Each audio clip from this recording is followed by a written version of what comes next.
Namaste parents. Hope you all are safe and healthy at home. आज हम काफ़ी समय के बाद आपसे बात कर रहे हैं और ये मीटिंग स्पेशली एग्जामिनेशन कंडक्शन के बारे में डिस्कशन के लिए है।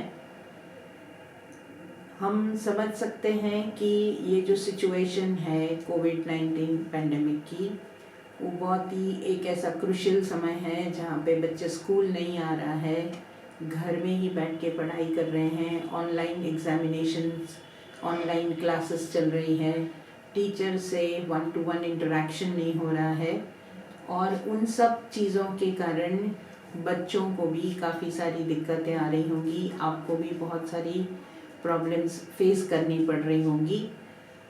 एग्ज़ामिनेशन से पहले क्लासरूम में जब कोई टीचिंग होती है नॉर्मल कंडीशंस में, तो बहुत सारी चीज़ें टीचर उनको एक्सप्लेन करते हैं, उनकी जो डिस्क्रिपेंसीज होती हैं वो भी टीचर उनको रिमूव करने की कोशिश करते हैं, उनकी जो वीकनेसेस होती हैं उसके ऊपर टीचर कंसंट्रेट कर पाते हैं। आपकी कोई प्रॉब्लम होती है तो आप टीचर तक कन्वे कर पाते हो, ये एक नॉर्मल कंडीशंस में होता है। आज क्योंकि सब कुछ ऑनलाइन हो रहा है तो ये चीज़ें पॉसिबल नहीं हो पा रही है जितनी प्रैक्टिकली क्लासरूम में पॉसिबल होती थी। टीचर जब क्लासरूम में पढ़ाते हैं तो आपका वर्क सिर्फ इतना रहता है कि आपको उन्हें रिविज़न कराना होता है, बट यहाँ पर आज की डेट में आपका जो रोल है वो as a parent plus as a teacher, दोनों ही रोल्स आपको ही प्ले करने पड़ रहे हैं, जो आपके लिए कुछ पेरेंट्स के लिए डिफ़िकल्ट भी होता होगा क्योंकि टीचर का समझाने का तरीका और पेरेंट का समझाने के तरीके में फ़र्क होता है। आज जो एग्ज़ामिनेशन से रिलेटेड हम बात कर रहे हैं तो सबसे पहले इम्पॉर्टेंट आता है कि एग्ज़ामिनेशन के लिए एनवायरनमेंट कैसा होना चाहिए। ये जो सिचुएशन आज की डेट में चल रही है जिसकी वजह से बहुत सारे फैमिलीज़ में कुछ अप्स एंड डाउन्स आ गए होंगे, फाइनेंशियल क्राइसिस आ गई होंगी, कभी कभार फैमिलीज़ में क्लैशेस भी हो जाते हैं। उन सब सिचुएशंस में हम और आप तो नॉर्मल बिहेव कर लेते हैं, कुछ समय के बाद हम सब भूल जाते हैं या हम अपने रेगुलर रूटीन में लग जाते हैं, पर क्या हमारा बच्चा इस सिचुएशन के दौरान जब वो उसके बाद पढ़ने बैठता है तो क्या वो सचमुच में अपना आउटपुट जो है वो 100% दे पाएगा? ये एक बहुत बड़ा क्वेश्चन है।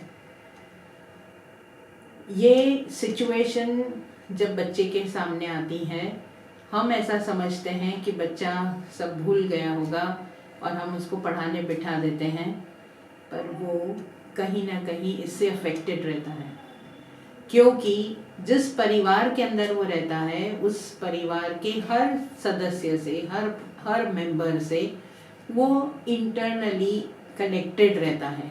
उसको दादा दादी भी इतने ही पसंद होते हैं, मम्मी पापा भी इतने ही पसंद होते हैं, और ऐसी सिचुएशन में जब क्लैशेस होते हैं घर में तो बैक ऑफ द माइंड उसके ये सब चलता रहता है।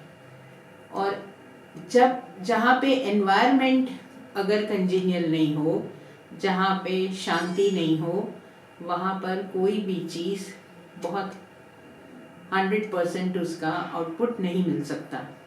तो आप सबसे एक रिक्वेस्ट है कि हमें बच्चों को सबसे पहले एक अच्छा एनवायरनमेंट घर में देना है जिससे वो अपनी एग्ज़ामिनेशन और अपनी पढ़ाई अच्छे से कर सकें, नहीं तो ये बहुत डिफ़िकल्ट हो जाएगा कि आपको जैसा आप रिज़ल्ट चाहते हैं वैसा रिज़ल्ट आपको नहीं मिल पाएगा।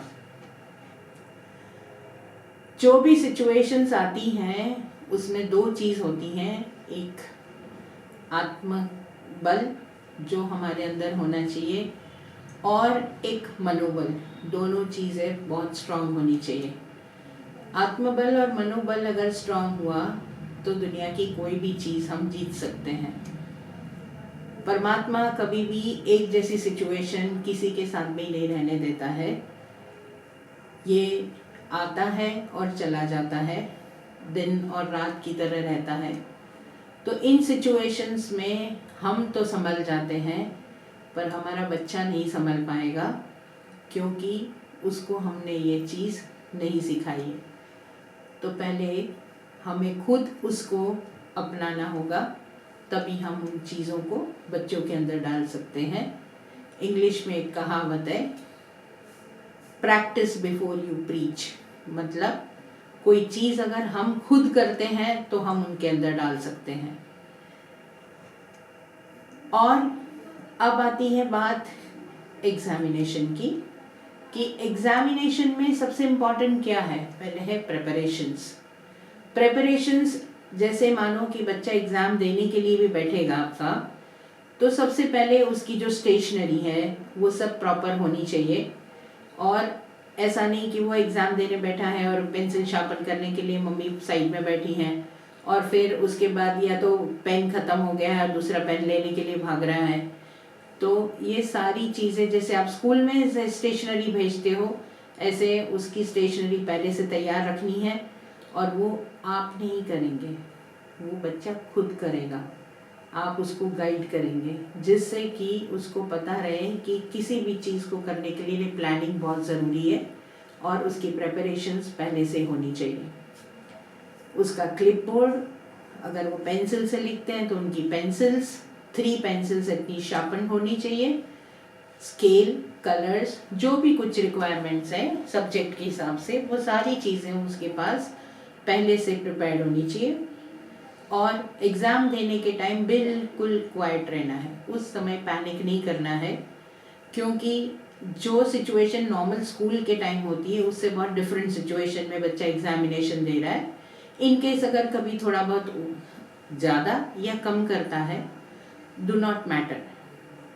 सबसे बड़ा क्या चीज़ है, सबसे बड़ी बात यह है कि वो कॉन्फिडेंटली एग्जामिनेशन दे। एग्जामिनेशन के टाइम 2-3 चीज़ों का ध्यान रखना है। पेंसिल प्रॉपर शार्पन नहीं होगी तो राइटिंग अच्छी नहीं आएगी, फर्स्ट थिंग।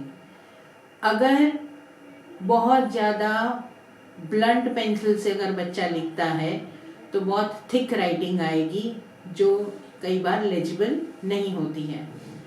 लाइट पेंसिल होगी तो जब आप स्कैन करेंगे तो वो पिक्चर उसका सही नहीं आएगा, और अगर पिक्चर सही नहीं आएगा तो टीचर को इवैल्यूएशन में बहुत ज़्यादा दिक्कत आ सकती है। तो इन चीज़ों का एटलीस्ट जो पेरेंट पेंसिल यूज़ करवाते हैं उनके लिए बहुत इम्पॉर्टेंट है कि पेंसिल प्रॉपर शार्पन्ड और प्रेशर प्रॉपर हो। नेक्स्ट थिंग है, बहुत ज़्यादा बच्चा इरेज़र यूज़ नहीं करे। बहुत ज़्यादा इरेज़र यूज़ करने से ब्लैकिश हो जाएगा तो भी स्कैनिंग प्रॉपर नहीं हो सकेगी। एंड अगर जहाँ बच्चा पेन यूज़ करता है तो पेन के टाइम पर जो पेन बच्चा यूज़ करे वो सेम कंपनी का पेन होना चाहिए। ये हम स्कूल में भी बच्चों को बोलते हैं। अगर सेम पेन कंपनी का पेन नहीं हुआ, कोई नया कंपनी का पेन ट्राई करता है और सडनली अगर वहाँ पे स्टॉप हो जाता है या कोई दिक्कत करता है या हैंड राइटिंग में वो फ्लो नहीं आता है, तो भी प्रॉब्लम आ सकती है एग्जामिनेशन में। सो explain your children all these things properly and tell them to use these things at home when they are answering their paper. Now a very important thing which we are discussing here is that honesty. Examination में classroom के अंदर जब teacher exam करवाते हैं तब already पहले से बच्चों को बोलते हैं कि किसी के पेपर में नहीं देखना है, इधर उधर नहीं देखना है, अपने पेपर में ध्यान देना है। अब रोल आता है पेरेंट्स का, कि पेरेंट्स के अंदर एक सॉफ्ट कॉर्नर होता है, क्योंकि उन्होंने बहुत सारी मेहनत कराई है और बच्चा मानो कि उस समय होपलेस हो रहा है, तो पेरेंट उसको आंसर बताना शुरू कर दें। ऐसा नहीं करना है। बच्चे को ये बोलना है कि आपने जो कुछ आपको याद आ रहा है वो आप लिखो।